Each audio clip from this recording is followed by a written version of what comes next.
2009 সাল। ভাবুন তো একবার, দুবাইতে পৃথিবীর সামনে এলো এক নতুন চ্যাম্পিয়ন, বুর্জ খালিফা, বিশ্বের সবচেয়ে উঁচু বিল্ডিং। কিন্তু এর গল্পটা শুধু কত উঁচু তা নিয়ে না, গল্পটা হলো সময়ের সাথে এক অদ্ভুত অসমাপ্ত লড়াইয়ের। সাধারণত কি হয়, সবচেয়ে উঁচু বিল্ডিংয়ের রেকর্ড কয়েক বছর পরপরই ভেঙে যায়, তাই না? Empire state building, সিয়ার্স tower, Petronas tower, সবাইকেই নিজেদের রাজত্ব হারাতে হয়েছে। কিন্তু বুর্জ খালিফা এক দশকেরও বেশি সময় ধরে অজেয়, যেন এমন এক চূড়া যার কাছাকাছি যাওয়ার সাহসও কেউ করতে পারছে না। কেন? কি এমন আছে এই বিল্ডিংয়ে যা একে এতটা অপ্রতিরোধ্য করে তুলেছে? চলুন আজ এই রহস্যের গভীরে যাওয়া যাক। তো আজকের এই জর্নিতে আমরা কয়েকটা জিনিস দেখব। প্রথমে আমরা বোঝার চেষ্টা করব বুর্জ খালিফা কেন একটা ব্যতিক্রম, একটা অ্যানমলি। তারপর একটু ইতিহাসে ডুব দেব, প্রায় 4000 বছরের এক রেসের গল্প শুনব। এরপর দেখব দুবাই কেন এত বড় একটা বাজি ধরল এই বিল্ডিংটার ওপর। আর হ্যাঁ, অবশ্যই জানব সেই ইঞ্জিনিয়ারিং ম্যাজিকের কথা যা এই অসম্ভবকে সম্ভব করেছে। আর শেষে ভবিষ্যতের দিকেও তাকাবো, দেখব এর চেয়ে উঁচু বিল্ডিং বানানোর পথে আসল বাধাটা কোথায়। আচ্ছা, তাহলে শুরু করা যাক প্রথম পয়েন্টটা দিয়ে, দি অ্যানমলি বা ব্যতিক্রম। মানে বুর্জ খলিফার রেকর্ড ভাঙার ব্যাপারটা কিন্তু মোটেও সাধারণ ছিল না। এটা ছিল, বলতে পারেন, নিয়মের বাইরের এক বিশাল লাফ। ব্যাপারটা বুঝতে হলে চলুন একটু পেছনে যাই। বুর্জ খলিফা আসার ঠিক আগে বিশ্বের সবচেয়ে উঁচু বিল্ডিং ছিল তাইওয়ানের তাইপে 101, উচ্চতা ছিল প্রায় 508 মিটার।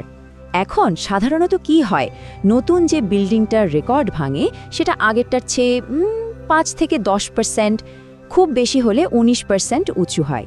কিন্তু বুর্জ খলিফা, ওটা সব নিয়মকানুন ভেঙে চুরে একাকার করে দিয়েছে। এক লাফে 62% বেশি উঁচু। ভাবা যায়? মানে আমরা 500 মিটারের একটা জগৎ থেকে হুট করে 829 মিটারের এক নতুন যুগে ঢুকে পড়লাম। এই অবিশ্বাস্য গ্যাপটাই বুর্জ খলিফাকে একটা লিভিং লেজেন্ড বানিয়ে দিয়েছে। আর ঠিক এইখানেই আমাদের আজকের মূল প্রশ্নটা চলে আসে। দেখুন, এক দশকেরও বেশি সময় কেটে গেছে, তাই না? প্রায় 1.5 দশক হতে চলল। আমাদের হাতে এখন আরও ভালো টেকনোলজি, আরও টাকা, আরও বড় বড় স্বপ্ন। তারপরেও কেন কেউ এই রেকর্ডটা ভাঙতে পারল না? কত প্ল্যান হলো, কত প্রজেক্টের কাজ শুরুও হলো, কিন্তু শেষ পর্যন্ত কিছুই হলো না। বুর্জ খলিফা এখনও রাজা। তো আসল কারণটা কি? এটা কি শুধু ইঞ্জিনিয়ারিংয়ের চ্যালেঞ্জ, নাকি এর পেছনে টাকা পয়সা বা রাজনীতির আরও গভীর কোনো খেলা আছে? বুর্জ খলিফার এই অ্যাচিভমেন্টটা যে কতটা স্পেশাল সেটা ঠিকমতো ফিল করতে হলে আমাদের একটু টাইম ট্রাভেল করতে হবে। চলুন ফিরে যাই মানব ইতিহাসের সবচেয়ে উঁচু বিল্ডিং বানানোর সেই 4000 বছরের পুরনো রেসটাতে। এই টাইমলাইনটা দেখুন একবার, কি অদ্ভুত, তাই না? প্রায় 4000 বছর, মানে খ্রিস্টের জন্মের 2500 বছর আগে থেকে শুরু করে 1311 সাল পর্যন্ত পৃথিবীর সবচেয়ে উঁচু স্ট্রাকচার ছিল মিশরের গিজার পিরামিড। ভাবুন, কত সাম্রাজ্য এলো গেল, কিন্তু পিরামিডের রেকর্ড কেউ ভাঙতে পারেনি। এরপর আধুনিক যুগে এসে, বিশেষ করে 20 শতকে, এই রেসটা যেন হঠাৎ করে স্পিড তুলে নিল। এম্পায়ার স্টেট বিল্ডিং, সিয়ার্স টাওয়ার, একের পর এক রেকর্ড ভাঙা গড়ার খেলা। কিন্তু বুর্জ খলিফার মতো এত বড় একটা গ্যাপ তৈরি করে জেতার ঘটনা ইতিহাসে আর একটাও নেই। তবে শুধু উচ্চতা না, সময়ের সাথে সাথে এই উঁচু বিল্ডিং বানানোর কারণটাও কিন্তু বদলে গেছে। প্রাচীনকালে পিরামিড বা বিশাল সব গির্জা বানানো হতো কেন? দেবতা বা রাজাদের জন্য, তাদের ক্ষমতা, তাদের সম্মানকে আকাশের কাছাকাছি নিয়ে যাওয়ার জন্য। কিন্তু 19 শতকের শেষের দিকে এসে খেলাটা ঘুরে গেল। জন্ম হলো স্কাইস্ক্রেপারের। শিকাগো, নিউ ইয়র্কের মতো শহরগুলোতে এগুলো বানানো শুরু হলো একদম প্র্যাকটিক্যাল কারণে।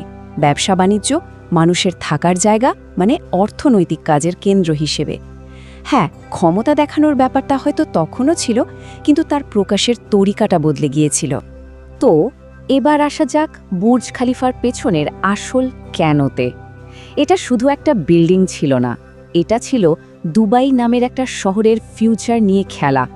$1 বিলিয়ন একটা বিশাল জুয়া।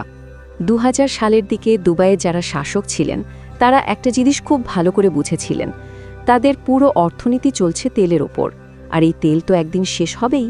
তখন কি হবে? তাই তাদের এমন একটা প্ল্যান দরকার ছিল যা দুবাইকে তেলের বাইরেও একটা পরিচয় দেবে। আর এই প্ল্যানেরই ফ্যান্সি নাম হলো ইকোনমিক ডাইভার্সিফিকেশন। মানে শুধু একটার উপর নির্ভর না করে ট্যুরিজম, ব্যবসা, ইনভেস্টমেন্ট এরকম অনেকগুলো ইনকামের রাস্তা খোলা। আর এই বিশাল প্ল্যানটাকে সাকসেসফুল করতে হলে এমন একটা আইকন দরকার ছিল যা একাই সারা পৃথিবীর চোখ থান দিয়ে দেবে। আর সেই আইকনই হলো বুর্জ খলিফা। প্ল্যানটা ছিল খুবই পরিষ্কার, শুধু বিশ্বের সবচেয়ে উঁচু বিল্ডিং বানানো নয়, রেকর্ডটাকে এমনভাবে ভাঙতে হবে যেন আগামী বহু বছর কেউ এর ধারে কাছেও না আসতে পারে। এর জন্য ঢালা হলো $1.5 বিলিয়ন আর প্রায় 22 মিলিয়ন শ্রমঘণ্টা। আর ফলাফল, দুবাই রাতারাতি গ্লোবাল ম্যাপে একটা হটস্পট হয়ে গেল। এই একটা বিল্ডিংকে ঘিরে তৈরি হলো নতুন একটা ডাউনটাউন, আর সারা দুনিয়া থেকে ট্যুরিস্ট আর ইনভেস্টররা ছুটে আসতে শুরু করলো। মানে সে $1.5 বিলিয়ন বাজিটা দুবাইকে তার বহুগুণ ফিরিয়ে দিয়েছিল। এর উচ্চতা যে ঠিক কতটা অবিশ্বাস্য সেটা কোনো সংখ্যা দিয়ে বোঝানো মুশকিল। বরং এই ফ্যাক্টটা একবার ভাবুন, বুর্জ খলিফা এতটাই উঁচু যে আপনি নিচ থেকে সূর্যাস্ত দেখলেন, তারপর পৃথিবীর সবচেয়ে ফাস্ট একটা লিফটে চড়ে সোজা টপে চলে গেলেন, আর দেখলেন যে সূর্যটা ডুবে গিয়েছিল সেটা আবার দেখা যাচ্ছে। মানে একই দিনে দুইবার সানসেট। এই একটা জিনিসই এর বিশালতাকে বোঝানোর জন্য যথেষ্ট। দুবাইয়ের স্বপ্নটা তো বোঝা গেল, কিন্তু ইঞ্জিনিয়ারিং দিক থেকে এটা কিভাবে সম্ভব হলো? প্রায় 1 কিলোমিটার লম্বা একটা জিনিসকে সোজা দাঁড় করিয়ে রাখা তো আর চারটিখানি কথা না। এর নিজের ওজন, বাতাসের ধাক্কা, এই সব কিছু সামলে ইঞ্জিনিয়াররা কিভাবে ম্যাজিকটা দেখালেন। চলুন এবার সেই কোডটা ভাঙা যাক। এই অঞ্চল উচ্চতার পেছনের সিক্রেট সসটা হলো বাট্রেসড কোর নামের একটা স্ট্রাকচারাল সিস্টেম। দেখুন, যে কোনো উঁচু বিল্ডিংয়ের দুইটা প্রধান শত্রু, এক এর নিজের অঞ্চল ওজন, আর দুই ওপরের দিকে বাতাসের ভয়ঙ্কর চাপ। এই বাট্রেসড কোর সিস্টেমটা এই দুটোকে খুব স্মার্টলি সামলায়। এর সেন্টারে আছে একটা ষড়ভুজ আকৃতির সুপার স্ট্রং কোর, আর তাকে 3 দিক থেকে সাপোর্ট দিচ্ছে 3টা ডানা। সব মিলিয়ে এটা একটা ক্যামেরা ট্রাইপডের মতো স্টেবল শেপ তৈরি করে, যা বিল্ডিংটাকে বাতাসের ঝাপটায় টলতে দেয় না। এই ওয়াই শেপের ডিজাইনটা কাজ করে কিভাবে? এর সবচেয়ে বড় চালাকিটা কি জানেন? এটা বাতাসকে কনফিউজ করে দেয়। বাতাস যখন বিল্ডিংয়ের গায়ে ধাক্কা খায়, তখন এর বিভিন্ন তলার ডানাগুলোর কারণে বাতাসের ফ্লোটা ভেঙে যায়। ফলে শক্তিশালী ঘূর্ণি বা ভোর্টেক্স তৈরি হতে পারে না, যা বিল্ডিংটাকে ভয়ঙ্করভাবে কাঁপিয়ে দিতে পারত। আর সবচেয়ে অবাক করার মতো ব্যাপার হলো, বুর্জ খলিফায় ছিল পৃথিবীর মাত্র দ্বিতীয় বিল্ডিং যেখানে এই রেভলিউশনারি সিস্টেমটা ব্যবহার করা হয়েছিল। মানে এটা কোনো কমন টেকনোলজি ছিল না, ছিল একটা সাহসী ইঞ্জিনিয়ারিং পদক্ষেপ যা ইঞ্জিনিয়ারদের আকাশ ছোঁয়ার কনফিডেন্স দিয়েছিল। বুর্জ খলিফার লিড স্ট্রাকচারাল ইঞ্জিনিয়ার বিল বেকারের এই কথাটাতেই সেই কনফিডেন্সটা পরিষ্কার। তিনি বলছেন, এই ডিজাইনটা নিয়ে কাজ করতে গিয়েই আমরা বুঝে গিয়েছিলাম যে আমরা আরও অনেক উঁচুতে যেতে পারবো। আর শুধু অল্পের জন্য রেকর্ড ভাঙা নয়, আমরা বিশাল একটা ব্যবধানে রেকর্ডটা ভাঙতে পারবো। মানে ডিজাইনটাই তাদের স্বপ্নটাকে আরও বড় করে দিয়েছিল। তো ভবিষ্যৎ কি? কেউ কি চেষ্টা করছে বুর্জ খলিফার রেকর্ড ভাঙার? আর যদি করেও থাকে তাহলে তারা আটকে যাচ্ছে কোথায়? আমরা কি সবচেয়ে উঁচু বিল্ডিং বানানোর শেষ সীমায় পৌঁছে গেছি? চলুন আমাদের আলোচনার শেষ পর্বে এই প্রশ্নগুলোর উত্তর খোঁজা যাক। এই টেবিলে দেখুন কয়েকজন বড় প্লেয়ার মাঠে নেমেছিল, যেমন সৌদি আরবের জেদ্দা টাওয়ার। প্ল্যান ছিল 1 কিলোমিটারের বেশি উঁচু হবে, কাজও শুরু হয়েছিল, প্রায় 1/3 হয়েও গিয়েছিল, কিন্তু 2018 থেকে সব বন্ধ। দুবাই নিজেই চেয়েছিল নিজের রেকর্ড ভাঙতে, দুবাই ক্রিক টাওয়ার দিয়ে, সেটাও থমকে আছে। আর টোকিওর স্কাই মাইল টাওয়ার, ওটা তো এখনও কাগজেই সীমাবদ্ধ। মানে যারা সবচেয়ে কাছে আসতে পারত তারাই কোনো না কোনো অর্থনৈতিক বা রাজনৈতিক দেয়ালে ধাক্কা খেয়েছে। আর এই চারটা আজকের রিয়ালিটি দেখাচ্ছে 2009 সালের পর অনেক উঁচু বিল্ডিং হয়েছে, যেমন কুয়ালালামপুরের মর্ডেকা 118, কিন্তু কেউই বুর্জ খলিফার ধারে কাছেও নেই। এমনকি চীনের মতো দেশ, যারা গত 2 দশকে সবচেয়ে বেশি স্কাইস্ক্রিপার বানিয়েছে, তারাও এখন আইন করে নতুন বিল্ডিংয়ের উচ্চতা 500 মিটারে বেঁধে দিয়েছে। কেন? তাদের মতে এর চেয়ে উঁচু বিল্ডিং বানানো অর্থনৈতিকভাবে লাভজনক না, বরং এটা টাকার অপচয়। এই সিদ্ধান্তটা কিন্তু একটা বড় ইঙ্গিত দেয় বিশ্ব হয়তো শুধু উঁচু হওয়ার জন্য উঁচু হওয়ার ট্রেন্ড থেকে সরে আসছে। তাহলে এর চেয়ে উঁচু বিল্ডিং বানানোর আসল বাধাগুলো কোথায়? বিশেষজ্ঞরা 3টে প্রধান বাধার কথা বলেন।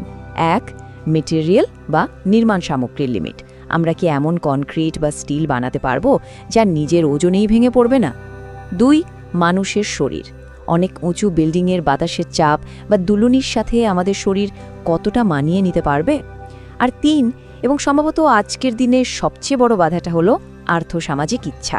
হাজার হাজার কোটি টাকা খরচ করে বিপুল ফিনান্সিয়াল রিস্ক নিয়ে এমন একটা বিল্ডিং বানানোর মতো কোনো জোরালো কারণ বা উদ্দেশ্য কি এখন আর আছে? শেষ পর্যন্ত এই প্রশ্নটাই হয়তো আমাদের সামনে এসে দাঁড়ায়। সবচেয়ে উঁচু বিল্ডিং বানানোর লিমিটটা কি আসলে ফিজিক্স বা ইঞ্জিনিয়ারিং ঠিক করে দিচ্ছে, নাকি আমাদের উদ্দেশ্য? টেকনোলজি দিয়ে হয়তো আমরা আরও অনেক উঁচু বিল্ডিং বানাতে পারবো, কিন্তু সেরকম কিছু করার মতো যথেষ্ট বড় কোনো কারণ কি আমাদের কাছে আছে? হয়তো এটাই ২১ শতকের সবচেয়ে বড় চ্যালেঞ্জ।